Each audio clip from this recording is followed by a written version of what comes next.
তারাবির নামাজের নিয়ত কিভাবে করব? তারাবির নামাজের নিয়ত কিভাবে করবেন? কারণ মুখস্থ আছে তারাবির নিয়ত?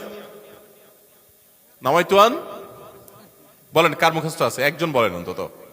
তারাবির নিয়ত কে বলতে পারবে? তুমি রোগরা সদরের লোক ভাই, কালো কাহালো। আচ্ছা ভাই, তারাবির নামাজ বা যে কোনো নামাজের নিয়ত জরুরি। নিয়ত ছাড়া কোনো আমল হবে না। কিন্তু নিয়তটা হলো মনের ইচ্ছার নাম। নিয়তটা কিসের নাম? আমি ভাইকে দিয়ে নিয়তটা কেন শুনছি সেটা আপনারা জানেন? জানেন না আপনারা? আমি ওনাকে দিয়ে কেন শুনলাম বলেন তো? কে বলতে পারবেন? কে বলতে পারবেন না? আমি ওনার দিয়ে এই জন্য শুনছি যে ওইটা আমার জানা ছিল না। এটা হলো সত্য কথা। ওইটা আমি নিজেও জানি না। নামাইতুয়ান দিয়ে শুরু এটা জানি, কিন্তু বাকি শেষেরটা আমি জানি না। এই জন্য আমি চাইছি একটু শুনতে আর কি। আমি জানি না এই জন্য যে কোরআন হাদিসে কোথাও পাই নাই।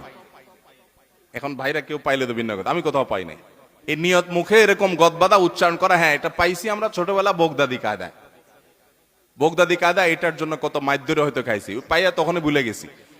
এটা পরবর্তীতে কোরআন হাদিসে যেহেতু পাই নাই, এই জন্য আর আমরা ওটা মুখস্থ করি নাই। ভাইরা আমার, নামাজের জন্য এরকম নামাইতুয়ান, এরকম গদবাদা যে দোয়া আমরা শিখেছি, এগুলোর কোনোটি কোরআন বা সুন্নাহর কোথাও আমরা নিয়ত করব মন থেকে যে আমি তারাবির নামাজ পড়ছি, বাস এটা আমার ইন্টেনশন আছে, নিয়ত আছে, মনে আছে, এটাই যথেষ্ট।